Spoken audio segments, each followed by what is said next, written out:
So, guys, we're in season 2 of The Flash already, episode 2, and we have two flashes. I wonder if that was done on purpose.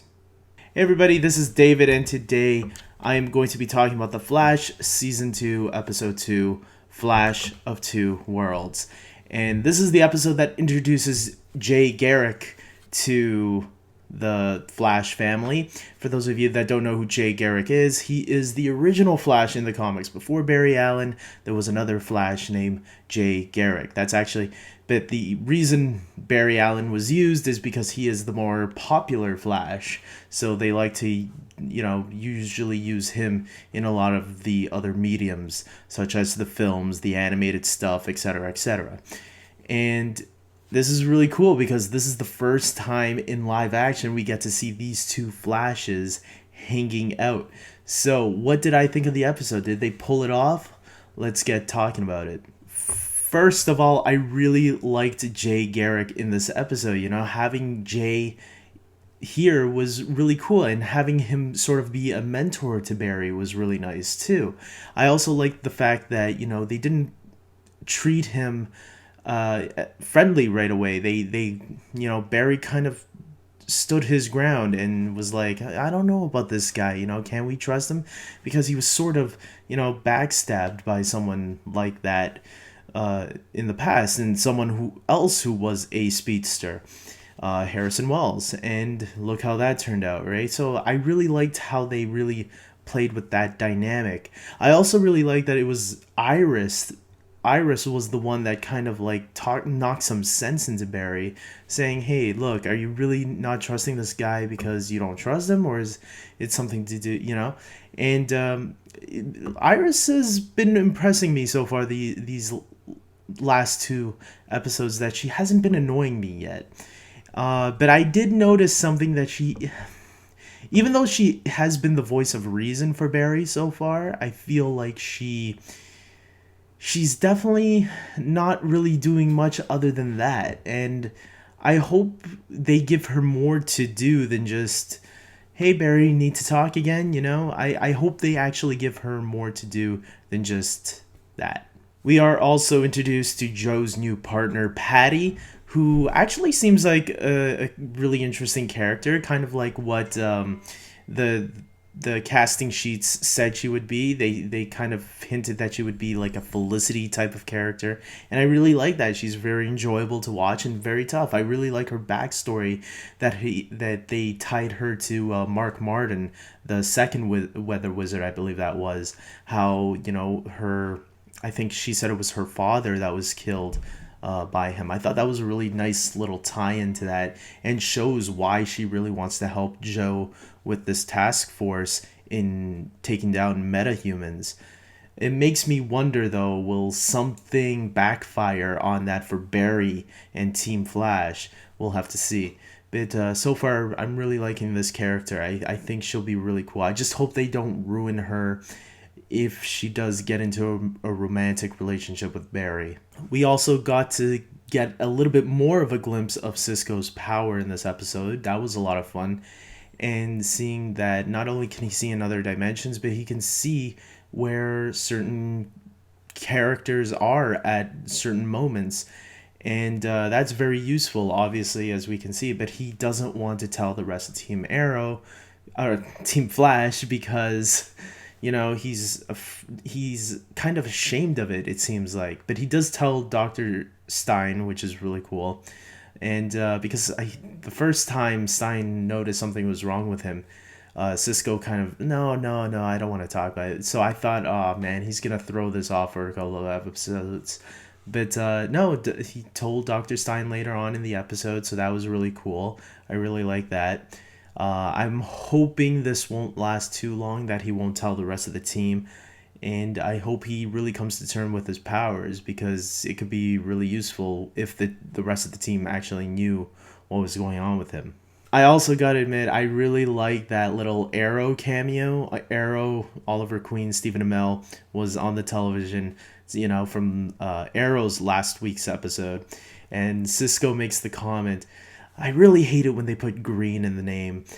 That actually made me laugh because of all the other superheroes out there, like Green Lantern or Red Tornado or whatever. You know, they always have the color of their costume in their name. I really thought that was a nice little knock on that. I kind of like the name just Arrow, but obviously Green Arrow is tradition. It's in the comics, so they want to, get it all more closely. So it was kind of nice if people did find the name Green Arrow silly. Oh, look, there's a character that also finds it a little silly. I also really like that little tease at the end with Joe's wife. What's going to happen there? Hopefully, they'll elaborate a little bit more on that in the next episode. So I want to get to know Joe's wife and Iris's mother. I want to know where she's been all this time. So that should be a little bit interesting as well. I also like that little moment at the end with Star Labs at the very end where it's a very sunny day. It looks like everything's okay. It looks like there's tours going on in Star Labs. And I'm like wondering, what is this? Is this like the future or something? And we see at the very end there, what's his name? Harrison Wells is right there at the end. And so obviously in this alternate reality, he still exists there. And the question is, how will he be coming back to our this reality, Earth 1, I guess we'll call it. And we also have to wonder, okay, so which Harrison Wells is this? Is this the Harrison Wells from Jay Garrick's timeline, from his Earth? That's some of the questions that will for sure be the show will be answering. So I'm very curious to know all about this Harrison Wells and what's up with him, because he's clearly standing up, so he didn't have to fake his injury. Is Barry around in that Earth? Who the heck knows? Is he still the Reverse Flash in that alternate, Earth? So many questions lingering there, and I'm very curious to learn more about this Harrison Wells now. Maybe he's the real Harrison Wells that we were supposed to meet, that Eobard Thawne killed back in our regular Earth. I know there's so many Earths, it's a little confusing if I'm talking about it. Too bad I don't have, like, Dr. Martin Stein explaining this all for me, but whatever. Moving on. One thing that got me a little bit worried about was, what's her name? Caitlin's crush on Jay. It looked like there was a little flirtation back and forth there, and that kind of has me worried because it felt like, is she already moving on from Ronnie just like that? I feel like she shouldn't move on that quick because it's been like, they said 6 months, right? Yeah, I don't know. Can people get over someone after 6 months after someone's death? I don't know. I don't think so. I feel, if it was me, I feel like she shouldn't be moving that quick.